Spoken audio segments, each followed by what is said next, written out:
సమాజ్ పార్టీలో మీరు ఎంతకాలం నుంచి ఉండడం జరిగింది? అసలు మీరు ఎంపీ అభ్యర్థిగా పోటీ చేయడానికి గల కారణాలు ఏంటో చెప్పండి? వాస్తవానికి నేను ఒక తెలంగాణ ఉద్యమకారుడినండి. 2000 తెలంగాణ ఉద్యమంలో చాలా కీలక పాత్ర వహించాను. నేను అడ్వకేట్ చేసి కో కన్వీనర్గా, అదేవిధంగా లా స్టూడెంట్ చేసి ఫామ్ చేశాను. 2009-10 నుంచి నేను తెలంగాణ టీఆర్ఎస్లో జాయిన్ అయ్యేప్పుడు TRS legal cell state general సెక్రటరీగా నేను ఉన్నాను. సత్యం రెడ్డి గారు ప్రెసిడెంట్గా ఉండే అప్పుడు, సరసాని సత్యం రెడ్డి గారు. అదేవిధంగా అడ్వకేట్ జేసీ తరఫున మేము లా స్టూడెంట్ తరఫున ఆర్టీసీ జేఏసీకి అడ్వైజర్గా ఉండేను. అలాగా రైల్వే జేఏసీకి, అలాగే ఎల్డర్స్ ఫోరం అని ముస్లిం మైనారిటీస్ వాళ్ళ డివిజన్ ఉండేది. ఆ విధంగా నేను దాదాపు 7-8 జేఏసీలలో అందరితోటి చాలా కోదండరామ్ గారితో కానీ, మన లా జేఏసీ కానీ, అడ్వకేట్ జేఏసీ కానీ అందరితో, టీఆర్ఎస్ తోటి కానీ అందరితో కలిసి ఉద్యమకారుడిగా నాకు కొద్దిగా రికగ్నిషన్ ఉంది. నేను లా స్టూడెంట్ జేఏసీగా ఫామ్ చేసినప్పుడు అప్పుడు ఆత్మహత్యలు బాగా జరుగుతుండే. అప్పుడు నాకు ఒక ఐడియా వచ్చింది. మేము రక్తదానం ప్రోగ్రాం పెట్టాం లా స్టూడెంట్స్ బషీర్బాగ్ లా కాలేజీలో. అక్కడ నేను స్లోగన్ ఏమి ఇచ్చానంటే, ప్రాణాలు తీసుకోకండి ఆత్మహత్యలు చేసుకొని, రక్తం ఇచ్చి ప్రాణాలు కాపాడండి అని మేము ఒక స్లోగన్ తోటి ఆత్మహత్యలు తగ్గించడానికి చాలా ప్రయత్నం చేశాం మేము. ఆ తర్వాత మీకు తెలిసిందే, నేను సోనియా గాంధీ ఇంటి ముందు కూడా I was the only advocate dharna చేశాను 10 జనపథ్ ముందు. జైపాల్ రెడ్డి గారి ఇంటి ముందు కూడా మీరు ధర్నా చేశారు? మేము ఐ డోంట్ రిమెంబర్, అంతకనం ప్రతిరోజు ధర్నాలే మాకు. నేను 100 సార్లకు పైన అరెస్ట్ అయ్యాను తెలంగాణ ఉద్యమంలో. నా కాలు కూడా ఫ్రాక్చర్ అయింది లాఠీ దెబ్బలకి, పోలీస్ లాఠీ దెబ్బలకి. మానవారం ఏదో జరుగుతుండే మన ట్యాంక్ బండ్ నక్లెస్ రోడ్ వెనకాల. ఆ రోజు చాలా మంది గాయాలు జరిగాయి. అయినప్పటికీ మా అడ్వకేట్స్, విద్యార్థులు మేము ప్రామినెంట్గా ఉండేయండి. నాకు తెలిసి విద్యార్థులు, అడ్వకేట్స్, తర్వాత కొద్దిగా ఎంప్లాయీస్ మధ్యలో వచ్చారు సకల జిల్లాలకు సంబంధించి. బట్ వీఆర్ వెరీ ప్రామినెంట్ ఈ తెలంగాణ రాష్ట్ర సాధనకి. ఈరోజు కూడా నేను అమరవీరులని ఇప్పుడు వెళ్తున్నాను స్తూపానికి, వాళ్ళకి శ్రద్ధాంజలి అర్పించడానికి. మేము ఎప్పుడు ప్రతిసారి ప్రోగ్రామ్ చేస్తాము. సో ఈ విధంగా నా రాజకీయ ఎంట్రీ అనేది ఉండే. నేను స్టూడెంట్గా నేను ఇంటర్మీడియట్లోనే ప్రెసిడెంట్గా కాంటెస్ట్ చేశాను మహబూబ్ కాలేజ్, గవర్నమెంట్ సికింద్రాబాద్. నేను క్యాంపస్లో, యూనివర్సిటీలో ఏబీవీపీ సంస్థలో ఉన్నాను. అంటే మేజర్ లీడర్స్ తోటే ఉన్నాను. అంత విధంగా నేను పదవుల కోసం ఎప్పుడు ఏ పదవి తీసుకోలేదు, కానీ ఒక కార్యకర్తగా ఉన్నాను. నాకు ఉద్యమం టైంలో కూడా బాగా news coverage, thanks to all the media.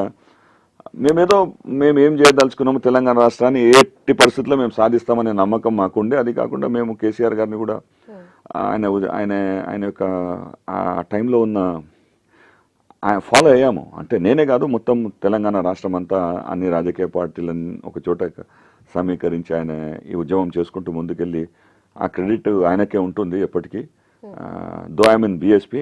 కానీ ముఖ్యంగా 2014 చెప్తానండి, తెలంగాణ వచ్చిన తర్వాత నాకు రాజకీయం చాలా మంది అన్నారు మీరు ఎందుకు కాంటెస్ట్ చేయరంటే, నాకు ఐడియా లేకుండే. నేను టీఆర్ఎస్లో టికెట్ తీసుకోవటం నాకు ఐ సమ్హౌ మిస్డ్. అయితే ఈ ఉద్యమం సమయంలో చాలా ఇంపార్టెంట్ ఏంటంటే 39 ఎంపీలు ఉండేది బహుజన్ సమాజ్ పార్టీకి. అయితే నేను యాజ్ అ స్టూడెంట్ నేను స్టడీ కూడా చేస్తుండే. అసలు ఏంటి అంటే ఒకటే పార్టీ దేశమంతటా బహుజన్ సమాజ్ పార్టీ మాత్రమే ఫస్ట్ లెటరు 39 మంది ఎంపీలతోటి ప్రెసిడెంట్కి పార్లమెంట్లో బెంజీ మాయావతి గారు ఆమెనే ఇచ్చారు. ఫస్ట్ తెలంగాణకి సపోర్ట్ ఇచ్చింది బెంజీ మాయావతి గారు. ఏ రాజకీయ పార్టీ మీకు చెప్తున్నానండి, ఏ పార్టీ కూడా ముందుకు రాలేదు. మనకి ఇక్కడనే వ్యతిరేకత, ఇంకా అక్కడ దేశమంతటా ఎస్పీ కానీ, ఆమ్ ఆద్మీ పార్టీ కానీ, వైఎస్ఆర్సీపీ కానీ, తెలుగుదేశం పార్టీ అందరూ వ్యతిరేకంగా ఉండే. కేవలం నేషనల్ మొత్తం, ఐఎమ్ టెలింగ్, నేషన్ మొత్తంలో బహుజన్ సమాజ్ పార్టీ మాత్రమే. అయితే నాకు 2014లో నాకు ఈ అన్ని పార్టీల్లో నాకు టికెట్ లభించే అవకాశం ఉండే, నాకు ఆఫర్స్ వచ్చాయి. కానీ నేను 2014లో మనకి సపోర్ట్ చేసిన, తెలంగాణ రాష్ట్ర సాధనకి సపోర్ట్ చేసిన ఏకైక పార్టీ బెంజీ మాయావతి గారు. ఇదే పార్టీలో నిలబడతా అని నేను ఈ లోకల్ పార్టీస్ని నేను తిరస్కరించాను వాస్తవానికి. ఈవెన్ లోక్సత్తా నుంచి కూడా నాకు టికెట్ ఆఫర్ వచ్చి ఆ టైంలో. గాడ్స్ గ్రేస్ నేను బహుజన్ సమాజ్ పార్టీలో అప్పుడు కూడా ఎంపీ అభ్యర్థిగా డిక్లేర్ అయ్యాను. కొన్ని పరిస్థితుల వల్ల నేను ఎమ్మెల్యే చార్మినార్గా పోటీ చేశాను 2014లో. ఓకే. ఆ తర్వాత మళ్ళీ నేను సుప్రీంకోర్టు కాబట్టి నేను ఎక్కువ హైదరాబాద్లో టైం స్పెండ్ చేయలేకపోయాను. మళ్ళీ నేను ఢిల్లీ వెళ్ళిపోవటం జరిగింది. అదేవిధంగా కంటిన్యూ అయ్యాను. మళ్ళీ ఆ తర్వాత 2015లో ఎమ్మెల్సీగా కూడా పోటీ చేశాను, ఖమ్మం, వరంగల్, నల్గొండ. అప్పుడు ఆ తర్వాత ఇంకా మళ్ళీ నేను ఢిల్లీ పోవాల్సి వచ్చింది. ఎందుకంటే నా ప్రొఫెషను, నేను రాజకీయవేత్తని కాదు, బిజినెస్ మ్యాన్ని కాదు, ఐఎమ్ అన్ అడ్వకేట్. సో నా బ్రెడ్ అండ్ బటర్ ఏదో కేసుల మీదనే ఉంటుంది. అందులోనే ఇంత సంపాదిస్తాం, అదే ప్రజాసేవలో పెడతాము. సో ఆ విధంగా ఢిల్లీ వెళ్ళాను. 2019లో నాకు బహుజన్ సమాజ్ పార్టీ టికెట్ ఢిల్లీలో పోటీ చేద్దాం అనుకున్నాను, అది లభించలేదు. అయితే మన తెలంగాణ రాష్ట్రానికి ఇంకొక పార్టీ కూడా, Jammu Kashmir national Panthers party అని, మొదటి నుంచి తెలంగాణ ఉద్యమానికి సపోర్ట్ చేస్తుంటే భీమ్ సింగ్ గారు కూడా సుప్రీంకోర్టు న్యాయవాది, ఆయన ఇప్పుడు లేరు. ఆయన అన్నారు, మా పార్టీ నుంచి ఎందుకు నిలబడరు మీరు అంటే, నేను న్యూఢిల్లీ నుంచి పోటీ చేశాను 2019. అదేవిధంగా నేను సోషల్ వర్క్ చేయటము, నాకు ఒక ఎన్జిఓ ఉంది, లీగల్ ఇండియా ట్రస్ట్ అని. దాని ద్వారా నేను అనాథ పిల్లలకి ఉన్న ఓల్డ్ ఏజ్ హోమ్స్కి నేను సహాయం చేస్తుంటాను. నాతోటి అయినంత నేను చేస్తానండి. నేను ఎర్న్ చేసే అమౌంట్, ఇంకా ఏం డొనేషన్స్ ఏమి నేను తీసుకోలేదు నా ఎన్జిఓ కూడా. ఆ విధంగా నేను సోషల్ వర్క్ ఎలా అంటే, నేను యాంటీ వ్యాక్సిన్ అండి నాది. ఇంకొకటి, ఈ మాస్కులు కూడా ఫైన్ వేయటం కూడా నాకు నచ్చలేదు, ఎందుకంటే పేదల మీద. ఆ విధంగా నేను ఏదో ఒక విధంగా నేను న్యూస్లో ఉన్నాను, నేను చేసే కార్యక్రమాలు చేశాను. నా మీద సుప్రీంకోర్టు ₹1,00,000 జుర్మానా కూడా విధించింది. నేను ఆ పబ్లిక్ ఇంట్రెస్ట్ లిటిగేషన్ వేసినందుకు. ఒక న్యాయవాదిగా ఉండు మీరు గవర్నమెంట్ చర్యలకు వ్యతిరేక అంటే, నేను అన్నాను, మీ ప్రూఫ్ లేకుండా మీరు బ్లైండ్గా దేశానికి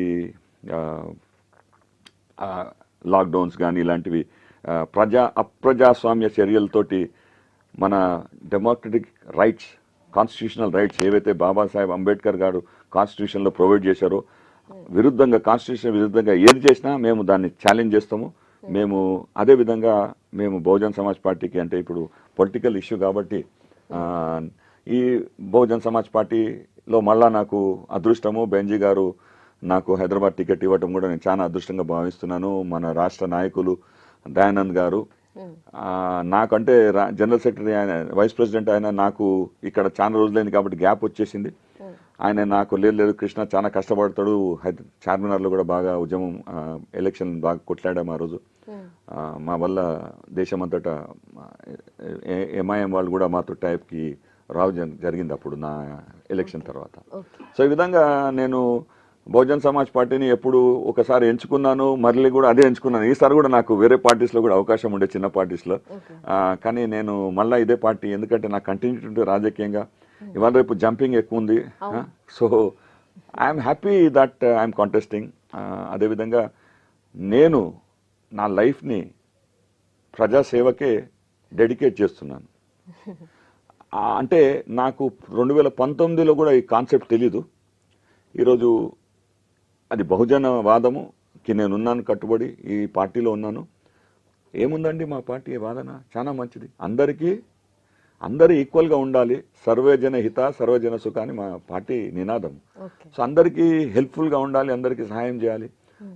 అట్టడుగున ఉన్న ప్రజలకి మనము వాళ్ళని పైకి తీసుకొచ్చి అందరితో సహా అగ్రవర్ణాల వాళ్ళు అందుకునే ఫెసిలిటీసు, వాళ్ళకు వచ్చిన ఎడ్యుకేషను, ఇవన్నీ అందరికీ రావాలి. ఏదో ప్రైవేట్ సంస్థలు, రిచ్ కాలేజెస్, డబ్బులున్న వాళ్ళే ఎఫోర్డ్ చేస్తారు. కానీ ప్రతి పేదవాడు, అందరికీ ఫ్రీ ఎడ్యుకేషను, ఈక్వల్ ఆపర్చునిటీ, ఇవన్నీ రావాలంటే బహుజన్ సమాజ్ పార్టీ ఒక ఆశయాలతో బెంజీ గారి నాయకత్వంలో సాధన.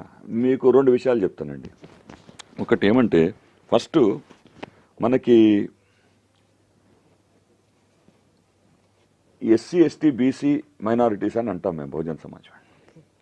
అయితే బీసీలకి రిజర్వేషన్ ఏదైతే 27% వచ్చిందో, అది కూడా బహుజన్ సమాజ్ పార్టీ వాళ్ళ కృషితోటే. ఎందుకంటే 1990లో మన కాంశీరామ్ గారు బోర్డ్స్ క్లబ్లో దాదాపు 40 రోజుల దీక్ష చేసి మండల్ కమిషన్ని మీరు అమలు చేయాలని వీపీ సింగ్ గారిని చాలా ఒత్తిడి చేసి, ఒక నినాదం కూడా ఉండే మాది. ఏముండే అంటే మండల్ కమిషన్ లాగూ కరో, వర్ణ కుర్చీ ఖాళీ కరో అని నిదానంతో వీపీ సింగ్నే గడగడలాడించి మెడలు వంచి మనకి ఈ 27% బీసీలకు రిజర్వేషన్ వచ్చింది. ఈరోజు బీసీలు మా పార్టీకి ఎంతో రుణపడి ఉన్నారు. బీసీలు మా పార్టీ అంటే నేను అనేది అందరూ దేశమంతటా లేకుంటే కాంశీరామ్ గారు అంత ఒత్తిడి చేయకుంటే, ఎందుకంటే కాంగ్రెస్ బీజేపీ ఎన్నో నుంచి ఉన్నారు కానీ వాళ్ళు they have never implemented that reservation for BCs. అదేవిధంగా మేము కట్టుబడి ఉందంటే అంబేద్కర్ గారు రాసిన రాజ్యాంగంలో 50% ఏదైతుందో అంత మటుకు తప్పకుండా అన్ని రాష్ట్రాలు ఈ రిజర్వేషన్ని అమలు పరచాలి. మేము ఓన్లీ కాన్స్టిట్యూషన్కే బౌండే ఉన్నాము. ఈ కొత్త చేంజెస్ ఈ మధ్య అంటున్నారు కాన్స్టిట్యూషన్ మార్చేస్తామని 400 సీట్లు వస్తాయని. ఈ కాంట్రవర్సీ కూడా వింటున్నాం మనం. నేను